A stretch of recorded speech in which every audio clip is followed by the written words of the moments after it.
Hi, my name is Jake, and I am a bookish drummer.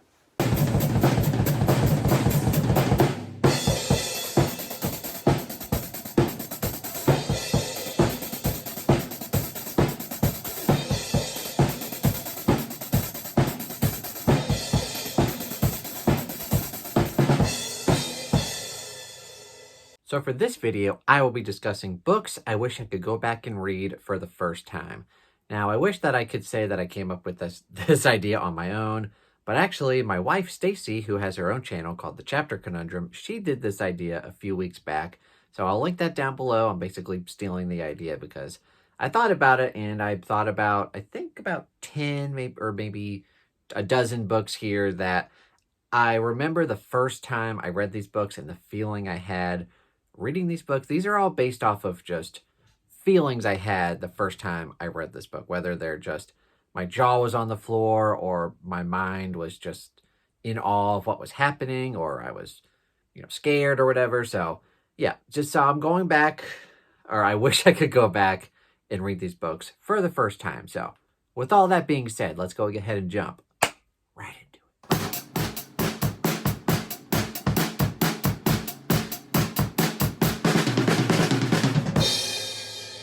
So first off, let's start out with a couple of books that I actually don't own physically. The first one I'll mention here is Gone Girl by Gillian Flynn. Now, this was one of the very first thriller books, like adult thrillers that I'd ever read in my life.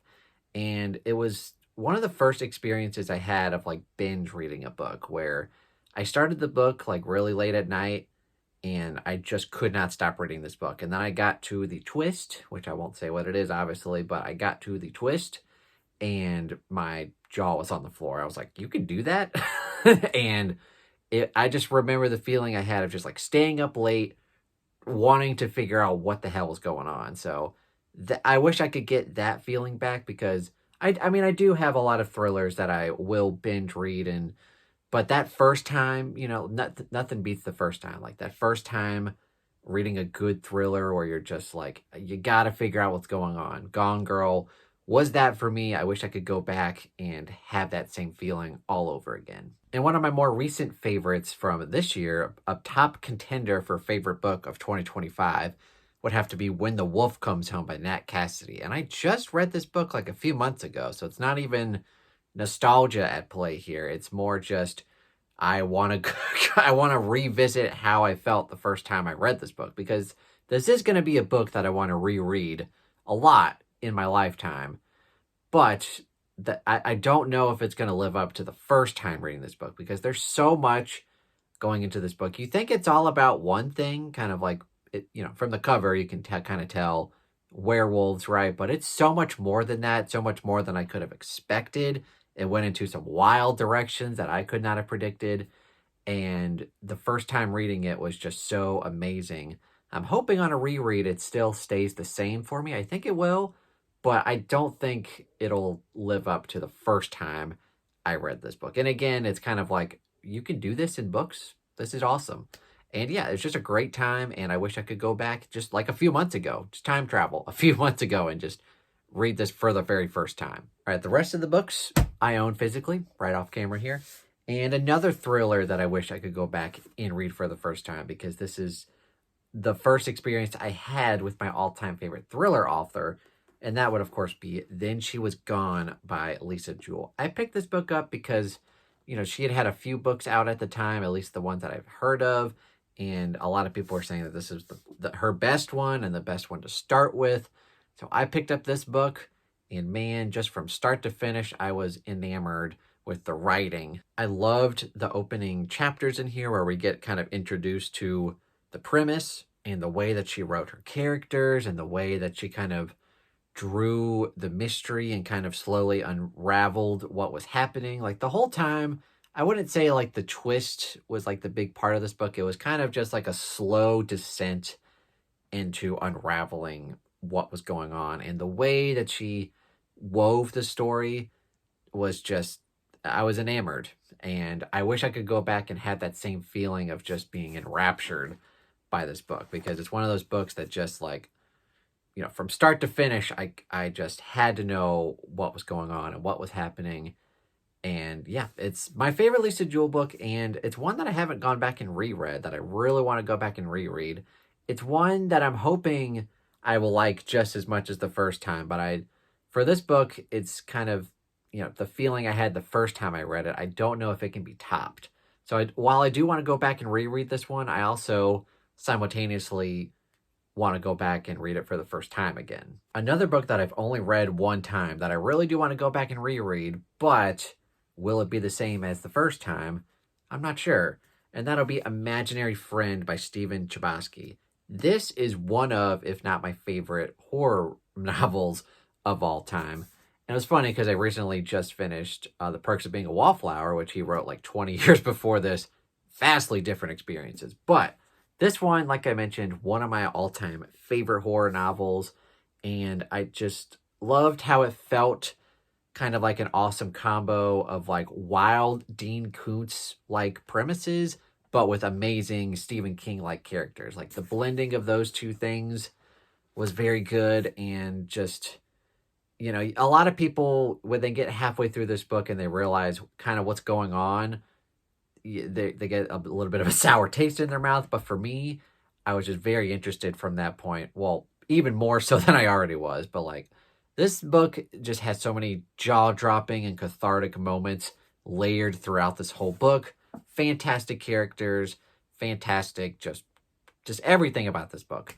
And the first time I obviously didn't read it in one sitting because it's almost like 700 pages, but in a couple of days, like I sped through this book and I just had to know what was going on. And I wish I could go back and read it for the first time. I am going to reread it eventually, potentially this year, maybe in October.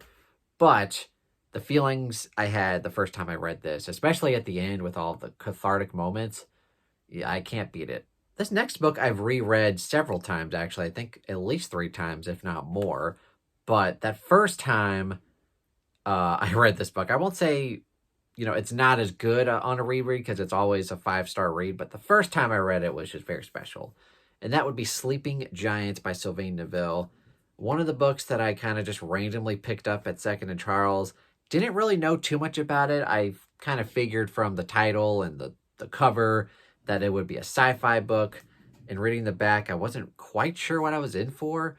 But going into this book, man, it's also one of the first experiences I had of like an audiobook where it was multi-cast, which I've now known and know that is like one of my favorite audiobook experiences when you can get a full cast narration. This was one of the first, if not the first experience of that.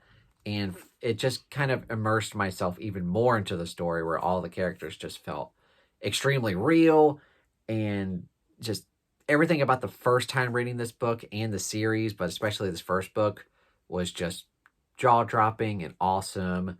And yeah, I will never forget the first time I read this. Like I mentioned, I've reread this series several times. One of, if not my favorite trilogy of all time, which I know people don't like the third book, but I give all 3 books 5 stars.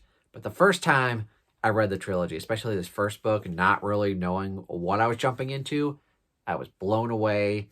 And yeah, Sleeping Giants. Wish I could go back and read it for the first time. This next horror book, I've only read one time, but I read recently, last year, one of my favorite books I read in 2024, but I do want to go back and reread it already. I wanted to go back and reread it like just after I finished it for the first time, which says a lot. But the book I'm talking about, of course, is Just Like Home by Sarah Gailey. And again, this one, with like a lot of these books, I didn't really know what I was getting into. With this book, all I knew about it was that a lot of people didn't like it, which at that point in my life, I had kind of known, like, I have nuggety tasted horror books. Like, sometimes if I go on Goodreads and I see that it has a low rating, I'm like, oh, I'm in for a good one, because I seem to like unpopular horror novels. And this one, especially so. One of my all-time favorites. And all I really knew about this book going into this was, like, a woman was going back to her house where a lot of weird stuff had happened, and basically just weird stuff happening in like a house that she grew up in. And this book just goes into some weird places. It takes some wild turns that I could not have guessed. And I love when authors don't write cookie cutter stuff where it just feels the same as all the other stuff that's out there. She took some risks with this book, and I highly appreciate it, and it worked for me. For a lot of people, it did not work the direction it went in, but I was just amazed by what she pulled off with this book. And yeah, it was just very thrilling. It was just bonkers. It's one of those bonkers books. Like, I'll never forget a reveal that we get. And yeah, it's one that I like with a lot of these books. I want to go back and reread, but I also want to just capture that feeling I had the first time I read the book. Another book that I haven't reread ever, which is surprising because I think in my review for this book, I said, like, I want to maybe reread this book every year of my life because I loved it so much, but I still have only read it the one time, and that would be Daisy Jones and the Six by Taylor Jenkins Reid. Still to this day, after all the books that I've read by her, one of my favorite authors, this is my all-time favorite by her, and just in general, one of the best books I've ever read, especially the audiobook, because like I mentioned with Sleeping Giants, another kind of full cast narration where Daisy Jones and the Six is kind of this fictional band that's loosely based off of Fleetwood Mac and their album Rumors. All of the members of the band, and I think other people in general, get their own narrator, audiobook narrator, and it just brings the story to life for me in such a special way. Man, I want to go back and reread this book. But yeah, the first time reading this book, it is different because I had read so much horror and sci-fi and fantasy. I didn't really read a lot of contemporary, but this was one of the ones that like really drew my attention because it was based off of music and classic rock. And just for that in general, just makes it one of my all-time favorites. And I just loved getting immersed in the life of this band and the band's drama, and the audiobook experience, like I said, was just outstanding. And while I do want to go back and reread this one, obviously, it's kind of a crime that I haven't gone back and reread this book. But I want to go back to the first time I read this book and how enraptured I was with just the whole experience of the characters and the audiobook and the story. So yeah, it's definitely one that I want to go back in time and do it again. This next pick is interesting for me because it is my all-time favorite series, and that's probably giving it away. And you think I would just pick kind of the whole series in general, but for me, I'm specifically going with book 4, Feast for Crows, and book 5, Dance with Dragons. Books 4 and 5 of A Song of Ice and Fire. My all-time favorite series, if you guys haven't figured that out yet. And I actually do plan on rereading the series next year. I got talked into it, so I'll give more information on that later. But the reason I'm not picking the whole series in general is because I kind of got hooked on the show, and I watched the first few seasons, and after watching the 4th season and kind of ending it, and like I wouldn't get new episodes until next year, I wanted to go read the series. So I read the first 3 books, which are essentially the first 4 seasons. And while the 3rd book definitely has some major changes towards the end of the book, it's essentially the same story with some minor variations here and there. But then you get to books 4 and 5, and these ones were brand new. Like, I had no idea what was going to happen. And I would say there's a lot of crazy stuff in book 4, but especially towards the end of book 5, reading that stuff for the first time, my jaw was on the floor, and I could not wait to see how the show was going to adapt this. Of course, little did I know that the show would basically muck it up, like seasons 5 through 8.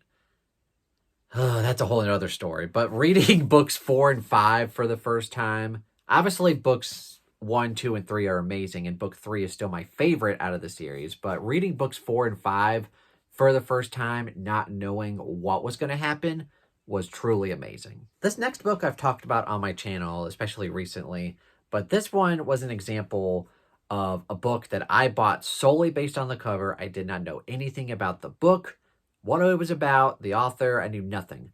I just picked it out because of the cover. And that would be Mr. Splitfoot by Samantha Hunt. I randomly went to a bookstore called Second and Charles and decided to pick out a book solely based on the cover and not know anything about it and jump into it knowing nothing about it. And it worked out very well because at the time, it jumped into my top 10 books of all time. And it's a rare book when I literally like sat in bed, like or laid in bed at like 7 o'clock at night and did not get up out of bed until I finished this book, like in the middle of the night, because I was just so immersed in the story and the characters. And I had to know what was going on and what was going to happen. If I had to describe it, it's kind of like a literary, it's horror, but it's very literary. It's not like in your face horror. It takes its time, and it's just I was so enamored by the writing and the reveals we get, and it's one of those. And at the top, it is very hypnotic. I would describe it that way. I was very hypnotized reading this book, and I definitely would love to go back and have that same reading experience where I'm just kind of hypnotized by the writing, and I just was glued to the page and I had to know what was going on. And this is also one that I haven't gone back and reread. I'm kind of afraid that it's not going to be as good as the first time, which makes me hesitate to go back and read it, but I have to just because I want to know if it's as good. And if I love it the second time, it could be a potential top 10 book for me all time. But I'll have to go back and reread it and figure it out for myself. But the first time I read this book, it was just jaw-dropping. And I've already mentioned A Song of Ice and Fire, my all-time favorite series, and Storm of Swords, my all-time favorite book. But the next two books I have on my list are books 2 and 3 on my all-time favorite books list. And I'll talk about book number 3, The Dead Zone by Stephen King. This is my all-time favorite Stephen King book. I recently just released my top 10 favorite Stephen King books. Spoiler alert for... It's not really a spoiler alert because all my King fans know that. But The Dead Zone has always been and always will be my favorite. And the first time reading this book was truly an experience because when I first started reading King, a lot of the books that I were picking up, like The Shining and Misery and Cujo, I basically knew the story because I grew up watching the movies. But I don't think I had ever seen the Dead Zone movie, or if I did, it was very foggy and I couldn't really quite remember it. So jumping into this book, I really didn't know what I was in for except for the premise. And this book is kind of one of the rare examples for me that like I read this whole book and I could literally picture in my mind perfectly like crystal clear like what was going on. Like I had a lot of people say like when they read a book they like play a movie in their head. I don't usually get that. I can picture some things, but for this book, it was like that for me. I could picture everything, and I could remember everything, and it was just a weird experience where like this book felt really real to me. So I would love to go back and read this book and have that same experience because in general, I don't really have that experience with most books, even some of my all-time favorite books. I have a hard time picturing everything. I can picture some stuff. I have a hard time picturing characters. I can picture settings. Like when I read Stormlight, it's kind of easy for me to like the way that Sanderson describes everything, I can kind of picture everything. But yeah, with the Dead Zone, it was like everything. It was like a movie in my head almost. And yeah, so I would love to go back and revisit it for that reason because it's such a rare kind of unicorn experience for me to have that happen. And speaking of Sanderson and speaking of Stormlight, a little teaser here, the last book I would love to go back and reread for the first time is The Way of Kings by Brandon Sanderson. And this one truly is a gem among gems. Is that a saying? Or I don't know what the saying is, but this book is amazing. And the first time I read this book, I'm sure I've told this story before, but after finishing A Song of Ice and Fire, my all-time favorite, which always will be, I wanted to go to Barnes & Noble and just buy something new. Like I wanted to check out some more fantasy because I loved Song of Ice and Fire so much. And I decided, let's just go get like a big fat fantasy book and just fall in love with it. And knowing nothing about Brandon Sanderson, knowing nothing about Stormlight Archive, knowing nothing about the Cosmere in general, I found this book and I said, oh, that's chunky. Let's pick it up.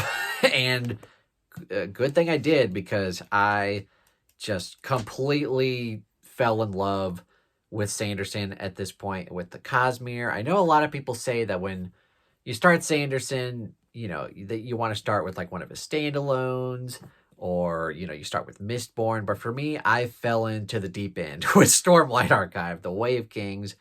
And like with the Dead Zone, like I was able to picture everything. This one, obviously it's a chunky book, so I couldn't read it in one sitting. But like over the course of like a week or two, like I was in another world with this book. And this was interesting because with the Song of Ice and Fire, like it is fantasy, but this one just felt otherworldly. Like the world of Roshar it felt like with every chapter and like every new setting we got, I was in another world. And I loved the world building. I loved the characters. I loved everything about this so much. And I've reread this book several times, at least 3 or 4 times. That first time though, it was just, amazing. And I wish I could go back and do it for the first time. Obviously, it's a series that I will be rereading again and again and again. But that first time was just truly an experience. All right, so those are some books that I would love to go back and read for the very first time. Of course, that won't happen, obviously, but it would be a cool way to, experience these books and just capture that same feeling or feelings I had with all these books the first time I read them. Obviously, a lot of these books are great on reread, and I think they will stay great on rereads, but a lot of the times the first time you read a book is the best. Maybe it's different for some people, I don't know. Let me know your opinions down below, and also, do you agree with any of my picks here? Although this is kind of a very subjective video, but let me just know what are some books that you would love to go back and read for the very first time. And yeah, comment that down below and we'll chat about it. And of course, thank you guys so much for watching. If you enjoyed this video, please give it a thumbs up, a quick thumbs up. Oh God, what else do I say? Subscribe to the channel if you haven't already, and stay subscribed for more content. I try to post every Monday, Wednesday, and Friday, Stephen King Friday. This Thursday, I will be talking about my top 10 drummers of all time. Every third Thursday of the month, I will be doing an off-topic video, and that's the video for August. My top 10 drummers of all time. Very fitting for the Bookish Drummer, so yeah, stay tuned for that on Thursday. Also down below, of course, is the Bookish Drummer, the link to the Bookish Drummer Discord, where we're always in the middle of read-alongs and buddy reads all the damn time. I've also got my Patreon link down below if you want to go support me there for as little as $1 a month, and my Amazon wishlist if you'd like to buy me a book. Thank you guys so much for watching. Have a fantastic day.